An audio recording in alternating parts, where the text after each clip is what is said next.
Ошо такансың.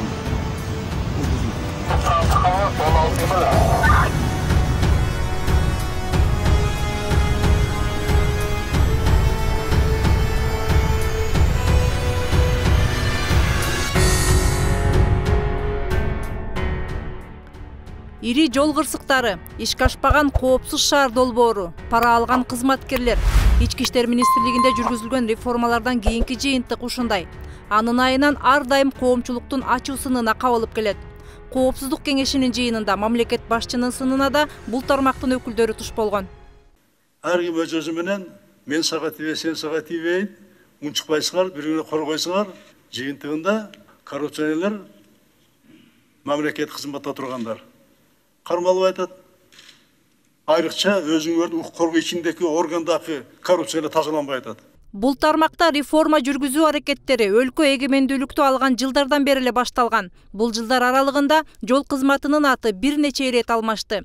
Башында мамлекеттик автоинспекция эле. Жылдар өтүп жол коопсуздугун көзөмөлдөө башкы башкармалыгы болду. Андан соң жол кайгуул кызматы болуп өзгөрдү. Көп өтпөй патрулдук милиция башкы башкармалыгы болгон. Азыркы аталышы патрулдук милиция кызматынын башкармалыгы болуп калды. Бул патрулдук кайгуул кызматы менен жол кыймылынын коопсуздугун көзөмөлдөө башкы башкармалыгы деп аталган эки кызматты бириктирүүдөн келип чыккан. Өздөрү мунун натыйжасы ийгиликтерге алып келгенин сыймыктануу менен айтып келишет. Бийлик алмашкан сайын эле ар кайсы түшүнүгү бар, түшүнүгү жок адамдар келип эле анан өз билгендерин кылып эле туура келеби, туура келбей, мыйзамдарга каршы мыйзамдарды өзгөртүү менен алектенет да. Анан ошол жагы туура болбой, мына техникалык азыр кароо деген мамлекет аркылуу каралбайт. Бул багытта олуттуу реформаларды жасап, ийгиликтерге жетише алган Грузия мамлекети мисал катары көп айтылып келет. Грузияда эңириде санариптештирүүгө кадам ташталып, видео байкоо орнотуу аркылуу тармактагы жемкорлукту жеңүүгө мүмкүн болгон. 2004-жылы башталган реформанын алгачкы жыйынтыктары 2 жылда эле анык байкалган. 2 жыл ичинде мекемедеги 85 000 кызматкердин 75 000 кызматтан бошотулган. Алардын дээрлик бардыгы жетектөөчү курам. 15 000 адам эмгектенген жергиликтүү мамлекеттик автоинспекция жоюлган. Мекемедеги жалпы штаттык бирдик 26 000 адамга чейин кыскартылган. Ички иштер министрлигинин эң башкы структуралык бөлүмү Ички иштер министрлиги жана криминалдык полиция болуп калды. Патрулдук экипаждар атайын иштелип чыккан маршрут боюнча 24 саат бою тынымсыз жүрүп турат. Алар бардык чукул кырдаалдарга реакция жасашат. Бардык унаалар полиция кызматкерлеринин кыймыл аракеттерин тасмага түшүрүп туруу үчүн камера орнотулган. Жарандарды кармап, сурак алуу иштери бир гана видео техника тарткан жерлерде жүргүзүлөт. Жаңы кадрлар ачык сынак аркылуу тандалып алынган. Талапкерлер интеллектуалдык деңгээли, психикалык туруктуулугу жагынан да тесттен өтүшөт.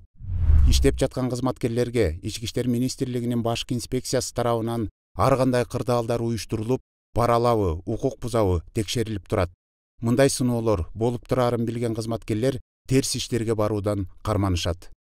Грузиядагы реформанын башкы багыты укук коргоо органдары жазалоочу механизмден кызмат көрсөтүүчү уюмга айланган. Полиция бөлүмдөрү айнектен курулуп, кызматкерлердин кыймыл аракеттери коомчулукка ачык көрүнүп турат. Каттоо кызматын көрсөткөндөр бирдиктүү терезе аркылуу ишке ашырылат. Полиция кызматынын беделин жогорулатуу маянанын кескин жогорулоосу менен коштолгон. Андан тышкары социалдык пакет менен камсыздалган. Бул үчүн тармактын бюджетин жогорулатуу талап кылынган эмес. Ал эми бизде баары тескерисинче. Каражат көп коротулат, бирок натыйжа байкалбайт. Мунун себебин эксперттер тармактагы айрым өкүлдөрдүн реформага баргысы келбей жаткандыгы менен түшүндүрүшөт. Мындай оор абалда турган Грузияны өзгөртүү аларга жеңил болгон жок. Бул жеңил нерсе эмес. Реформаларды аткаруу үчүн эрк керек, акыл керек, жөндөмдүүлүк керек.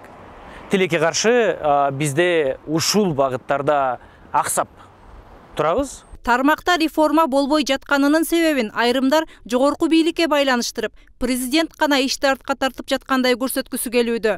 Бирөөнү сындоо менен өзүнүн аброюн көтөрүп, упай топтоого ыктаган саясатчылар шайлоо алдында мамлекет жетекчилигине стратегиялык багыттарын ишке ашыра албай жатат деп көө жабууга далалат жасашты. Коопсуздук кеңешинин жыйынында мамлекет башчы дал ушул аныкталган даяр багытты ишке ашыра албаган өкмөттүн аракетсиздигин сынга алды. Бирок тиешелүү аткаминерлер ал сындарды кулак сыртынан кетирип жатат. Алардын мындай кайдыгерлиги мамлекет башчынын саясатын атайлап жокко чыгаруу аракети катары бааланууда. Кудайдын астында бирдей пендебиз бар достор. Кудайым ушундай мүмкүнчүлүк берди. Ошону Кудайдын астында таза аткаргыла. Мамлекеттик кызмат бул оюнчук эмес. Мамлекеттик кызмат бул бай турган жер эмес. Мамлекеттик кызмат элдин астында биринчи бул дүйнөдө. Анан Кудайдын астына жооп бере турган кызмат. Ушуну унутпагыла бардыңыз. Мээрим Ташыбекова, Талант Рысов, 7 канал, Бишкек.